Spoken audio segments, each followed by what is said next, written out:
hace el diagnóstico de brucelosis solo con la serología. Y otros pacientes descartan el diagnóstico por tener serología negativa. Eso no es correcto, porque como vamos a ver acá, eso también se cumple en lo que corresponde a fiebre tifoidea, los cuales las aglutinaciones son una prueba de diagnóstico que nos debe tomar decisiones rápidas de tratamiento, pero no es diagnóstico confirmado. Brucelosis y tifoidea, el gol estándar es aislamiento de la bacteria, ¿de acuerdo? Y por lo tanto, la serología solamente sirve para tomar decisiones porque puede llegar a confusión, como voy a mencionar algunos casos más adelante. Miren, por ejemplo, hay una clasificación de Brucela que básicamente es una clasificación didáctica para poder ver cómo se presentan los casos. Pero básicamente por el tiempo o periodo del cuadro clínico. Un cuadro clínico que dure menos de 3 meses es una forma aguda. Un cuadro clínico de 3 meses a 1 año es una forma subaguda. Y más de 1 año hablamos de formas crónicas. Y vamos a darnos cuenta que la clínica difiere mucho en la forma de presentación. Pero hay pacientes que tuvieron diagnóstico de brucelosis aguda, pero no completan el tratamiento. Y entonces automáticamente pasan a ser pacientes de una forma subaguda, como en el caso de este caso clínico. Entonces, una bacteria descrita hace buen tiempo atrás. David Bruce fue el primero que hizo la detección de esta bacteria. Resulta que en Malta estaba en guerra y fallece un paciente, un soldado de Malta, causas inexplicables, tenía dolores, fiebres, y fallece, no supieron la causa. Entonces, él lo que hace es tomar una muestra del hígado del paciente y aíslan una bacteria. En ese momento, una bacteria desconocida que él denomina Micrococcus melitensis. Y después, todos los investigadores ya le dan todo el interés a Bruce, que fue el primero que hizo la detección, y entonces los créditos fueron para él y cambian la denominación de Brucela por ese motivo. Pero ojo, esa fiebre intermitente en un paciente en Malta es lo que se llama ahora fiebre de Malta. Pero ojo, y nuevamente insisto, lo correcto es que fiebre de Malta debería referirse solamente a la cepa de Brucella melitensis. Lo que pasa es que ahora, por un tema de costumbre, a toda la cepa de Brucella decimos fiebre de Malta como sinónimo. Pero lo correcto es que se refieran básicamente a la especie de Brucella melitensis. Van, por ejemplo, empieza a encontrar también casos en vacas que tenían abortos recurrentes. Hace estudios también, encuentra una bacteria y él denomina Bacillus abortus, sin saber que era una especie diferente del mismo grupo anterior de Brucella. Samit también hace las detecciones de Brucella melitensis en la leche de cabra. Evans hace también el estudio y él es el que hace el cambio de Bacillus abortus a Brucella abortus en honor a Bruce, como dije, fue el primero que hizo la detección. Harrison también hizo detecciones también en el cerdo, y eso ya denomina una especie diferente como Brucella subis. Finalmente, Carmichael fue el que hizo detecciones también de una cepa diferente en perros y le denomina Brucella canis, completando las 4 formas de presentación que conocemos actualmente, las 4 cepas o especies. Es importante mencionar que es una infección de distribución mundial. Todo el mundo hay casos de Brucella. Como ustedes ven, Perú siempre campeón. ¿Sí? Alta incidencia de Brucella humanos, en verde. Es una casuística, digamos, de incidencia intermedia a nivel mundial. Y es importante porque lamentablemente somos campeones en muchas infecciones. Es una Brucella, es un poco bacilo gram negativo, no móvil, no come esporas.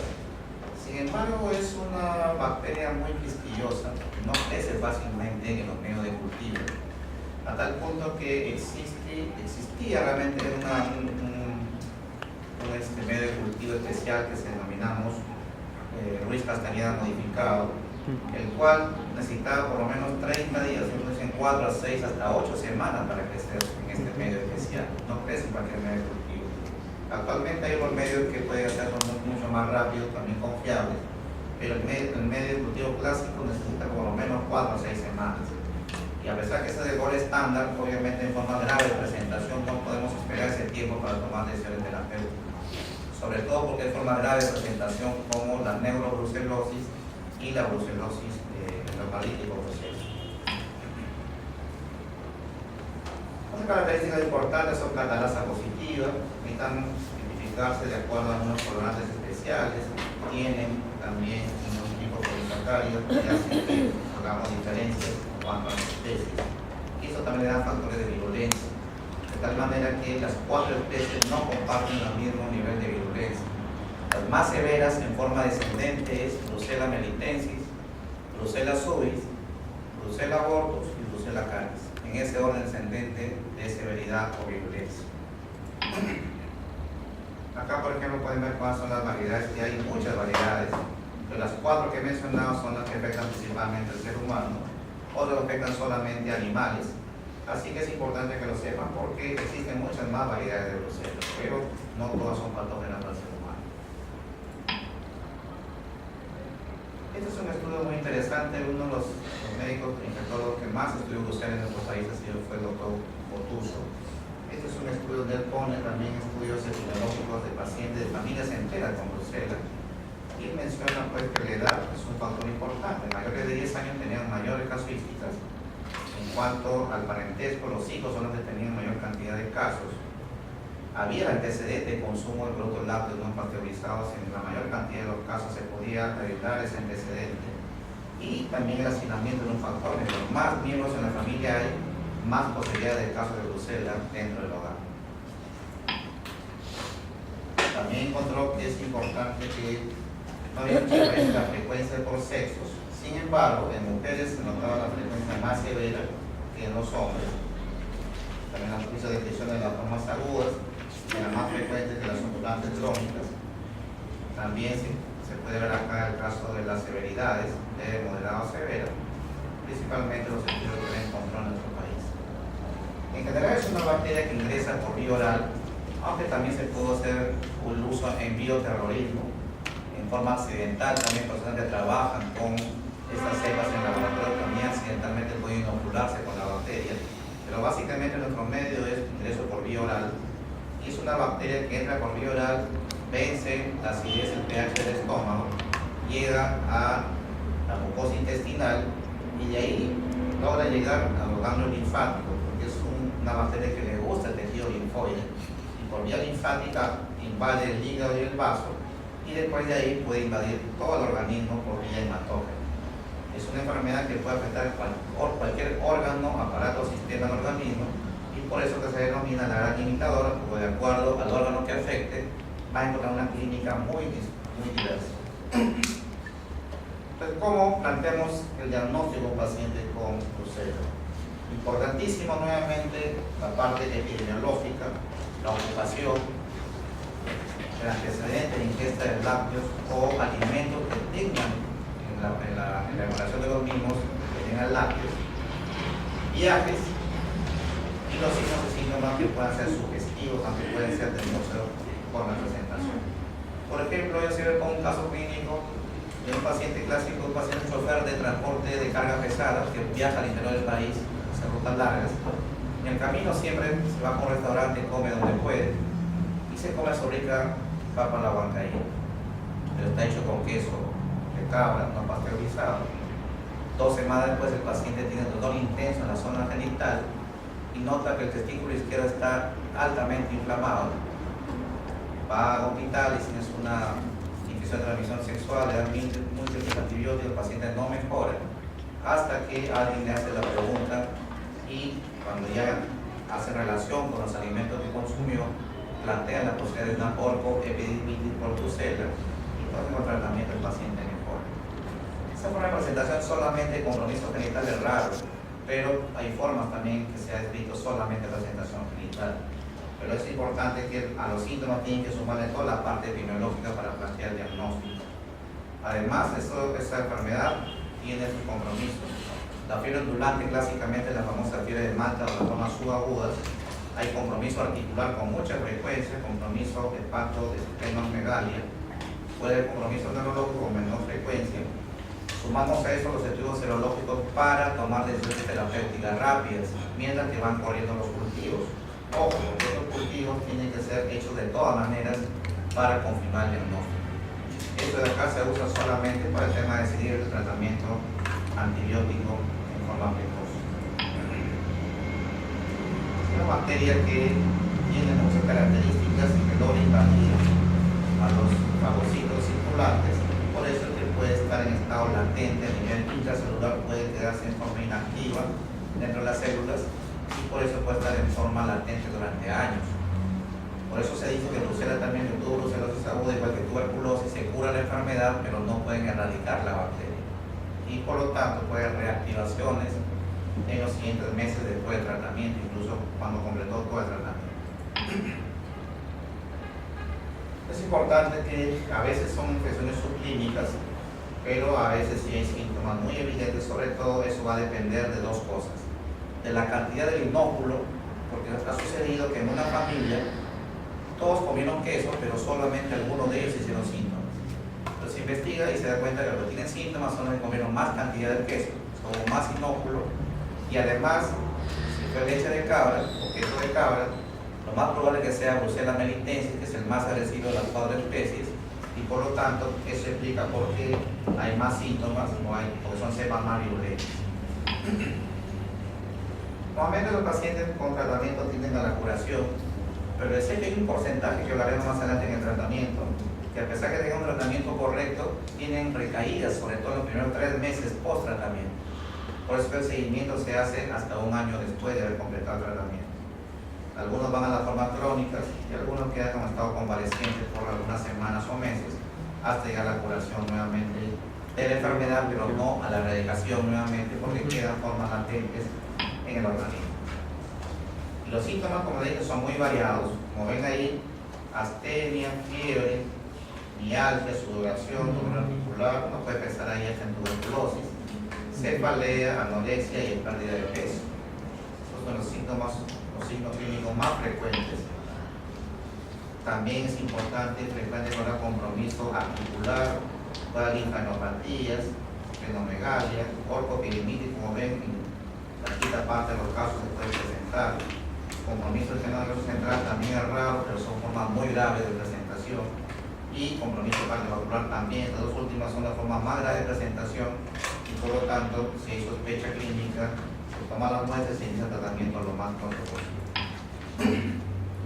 Porque, por ejemplo, cuando hay compromiso gastrointestinal, encontramos que hay disminución o pérdida del apetito, hay dolor abdominal, náuseas, vómitos, diarrea o constipación, porque, como les dije, afecta zonas que tienen tejido linfoide, las placas de tejido son las que más se afectan, se inflaman, y obviamente afecta entonces la mayor cantidad a nivel de niño terminal. Hay hepatitis también, como sin granulomas. Lo que se frecuente son accesos, y accesos hepáticos, principalmente esplénicos, que son los más frecuentes, sobre todo asociados a Brucella suis, en este caso a la Brucella del cerdo. Este es un corte histológico de hígado, donde vemos una hepatitis granulomatosa con células gigantes del ano. A nivel esquelético, en las formas agudas vemos que puede haber artritis, espondilitis, espondilodicitis, tenosinoditis, incluso hasta bursitis de la articulación. La sacroileitis es la forma más frecuente, le gusta la zona de la columna lumbosacra principalmente a nivel de Brucella, pero también puede afectar otras articulaciones como las muñecas, la cadera o incluso las rodillas. La osteomielitis también se puede encontrar, incluso se pueden acceder a ese nivel, pero también hablamos de accesos subagudos o accesos crónicos. No hablamos de formas agudas, el cual el agente etiológico más frecuente de una osteomielitis aguda es Staphylococcus aureus.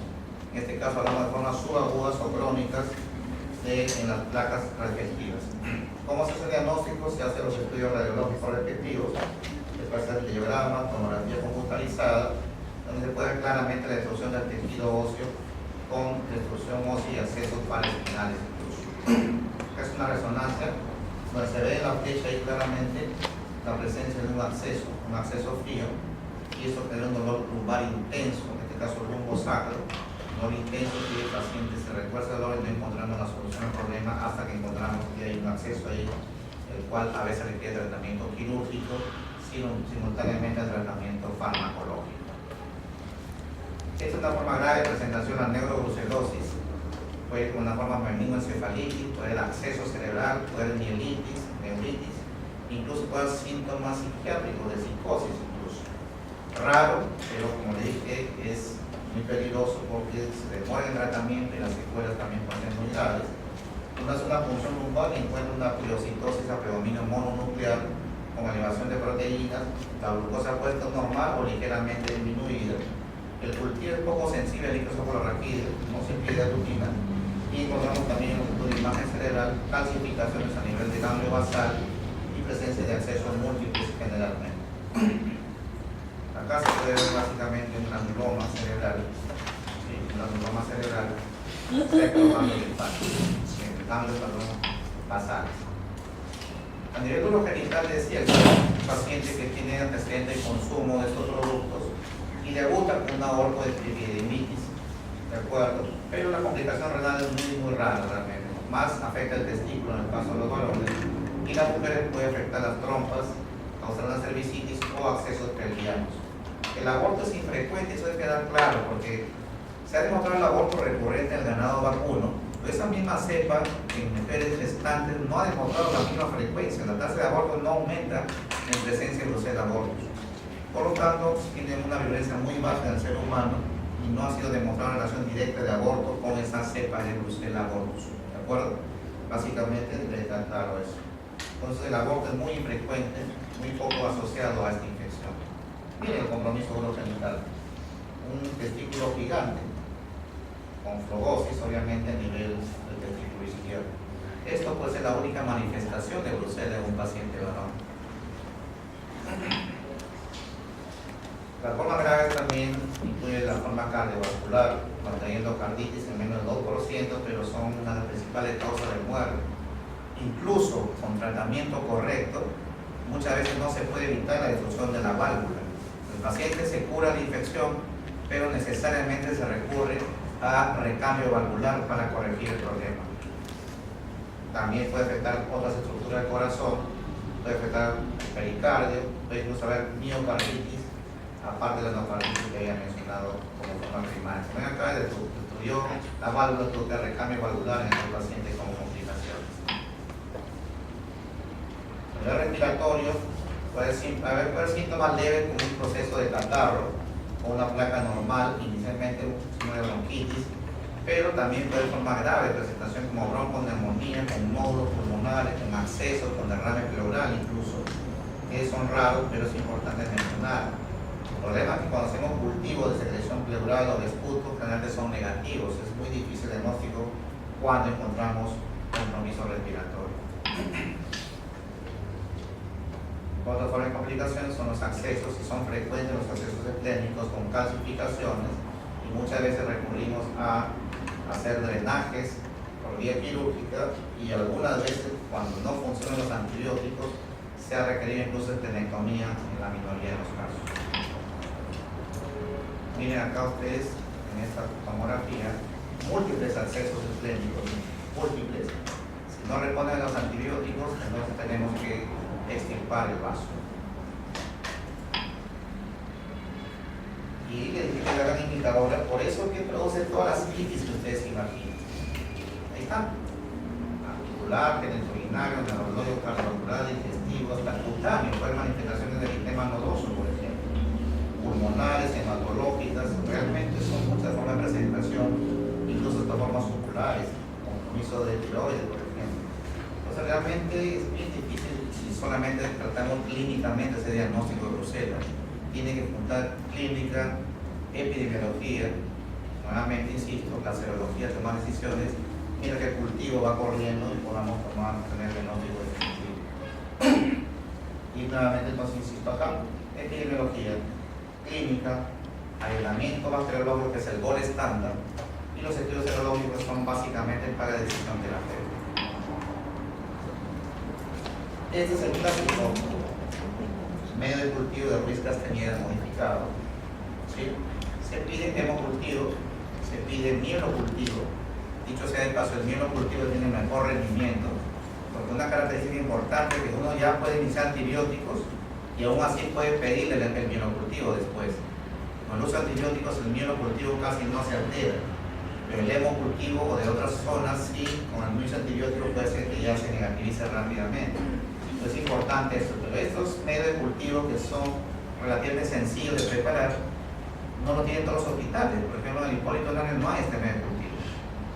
Tengo que pedirlo de un instituto de medicina tropical que nos pueda donar esos medios de cultivo para poder hacer diagnóstico de brucela. Pero actualmente existen otros medios que ya, laboratorios que manejan otro tipo de medios de cultivo mucho más rápidos, son medios automatizados.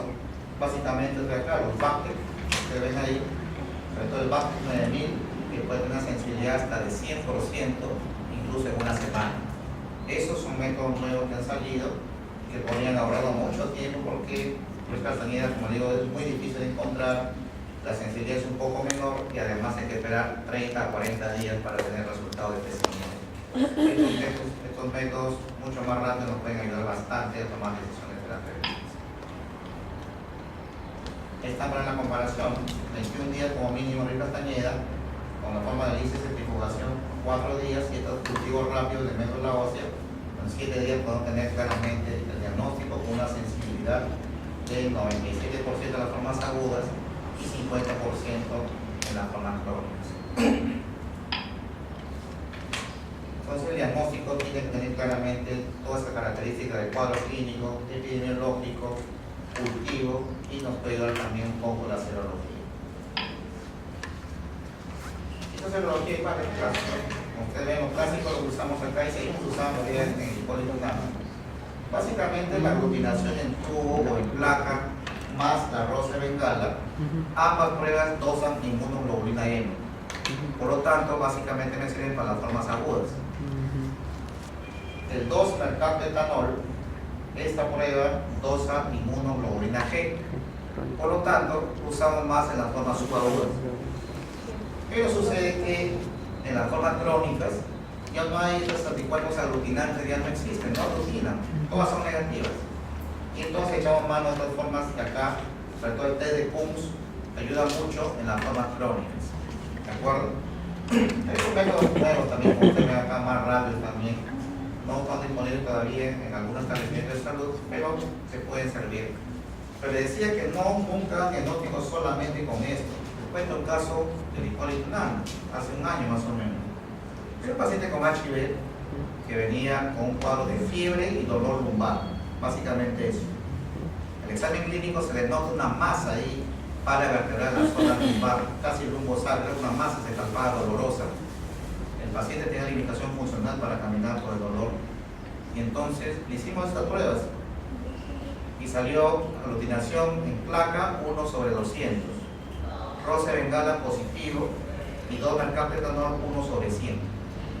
Entonces dijimos, bueno, parece compatible con brucela, iniciamos rifampicina, doxiciclina. A las 2 semanas la masa había desaparecido, no se palpaba, pero el paciente seguía con fiebre y el dolor era más intenso. Algo está pasando. Resonancia. Resulta que la masa nunca desapareció, infiltró planos más profundos y era una masa sólida. Tomamos muestra de eso, diagnóstico linfoma. Ojo, el linfoma causa reacciones cruzadas a las aglutinaciones de brucela. No solamente el linfoma, también hay otras infecciones que pueden causar reacción cruzada a las aglutinaciones de brucela. ¿Cuáles? Francisella tularensis, Vibrio cólera, Yersinia enterocolitica, Escherichia coli, también pueden causar reacciones cruzadas. Por lo tanto, tengan cuidado de interpretar correctamente esos métodos serológicos. Ahí está. Falso positivo para Yersinia, Vibrio cólera, tularensis, Francisella tularensis. También falta ahí Escherichia coli. Los títulos eran altos, mayor a 1/160, aunque en el Perú usamos el corte en función de múltiplo de 100. En el Perú se dice que se considera positivo cuando en un país no endémico basta que sea 1/100 o más, consideren como positivo. En un país endémico como el nuestro, 1/200 o más. ¿De acuerdo? y de los más bajos duden, y entonces se piden más pruebas para poder, porque como repito, hay muchas reacciones cruzadas. En la forma crónica usemos la prueba de Kunstler, que es la que tiene mejor resultado. Y el gran imitador, por lo tanto, cualquier otra patología puede simular también brucelosis, y ahí son algunas las que pueden simular también, porque realmente puede haber cualquier tipo de afectación. Y vamos al tratamiento, porque es otro dolor de cabeza también. Cuando uno pone en Google el tratamiento de brucela, salen como 50 esquemas diferentes.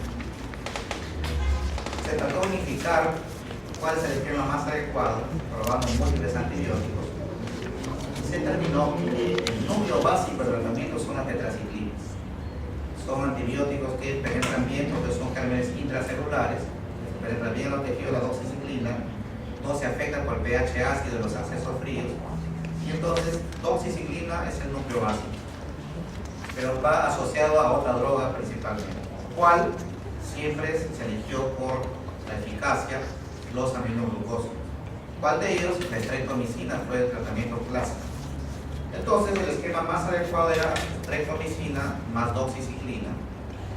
Sin embargo, cuando había el esquema 2 de tratamiento específico de TB en el país, había bastante streptomicina en el país.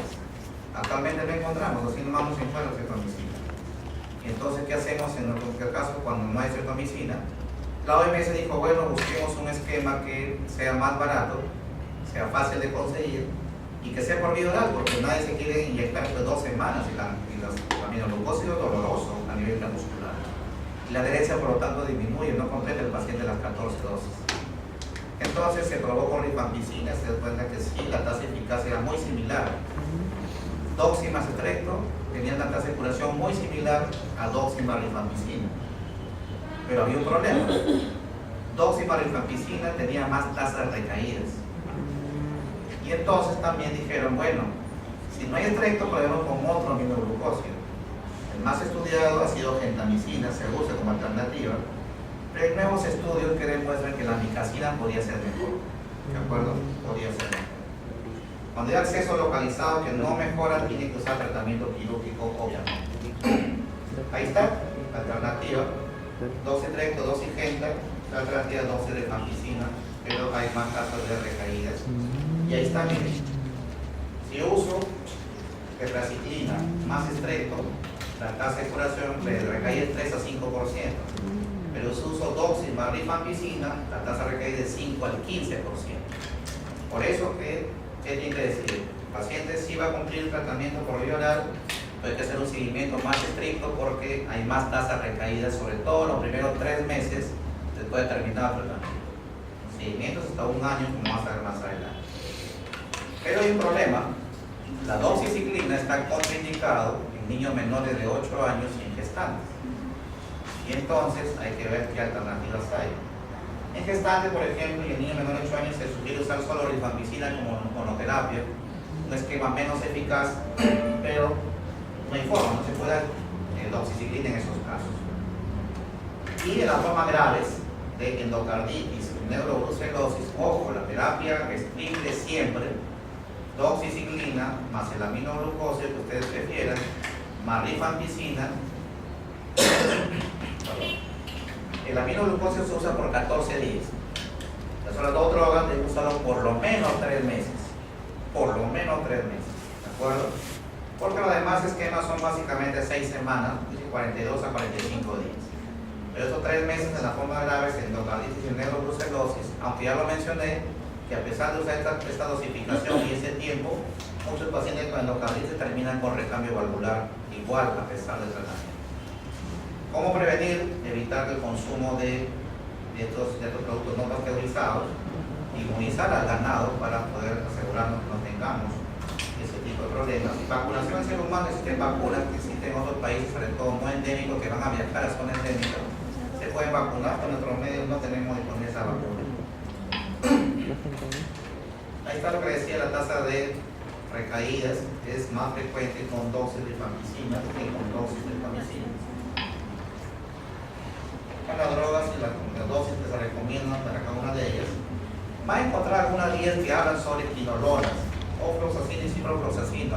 La verdad es que no la recomiendo porque no hay evidencia que logren curación. Por lo tanto, o usa rifampicina sola, o lo otro es de verdad son misceláneas, de verdad, de ofloxacino o ciprofloxacino, porque no mejora la tasa de curación que usando rifampicina sola. Así que siempre el núcleo básico es tetraciclina asociado a aminoglucósidos o a rifampicina de lo ideal. Y esto es lo que le decía, ustedes tratan al paciente, lo tienen que tener un seguimiento mínimo de un año, justamente para vigilar la presencia de las recaídas, como ustedes pueden ver acá, las recaídas, y se pide controlar al mes, a los 2 meses, a los 3 meses, a los 6 meses y al año. Y las formas graves de endocarditis y neurobrucelosis hay que hacer un seguimiento hasta de 2 años para asegurarnos que el paciente se curó y que no haga recaídas posteriores. Ojo, esta infección no deja inmunidad permanente. El paciente se puede sanar de ese episodio, pero si vuelve a consumir un alimento contaminado, podría volver a hacer otro episodio. Y eso no le evita una infección. ¿De acuerdo? Eso que quede claro. Entonces es importante pues, intervenir en el ganado, medida de higiene, control sanitario y evitar comerse cualquier cosa en la calle. ¿De acuerdo? Como ven, la brucela sí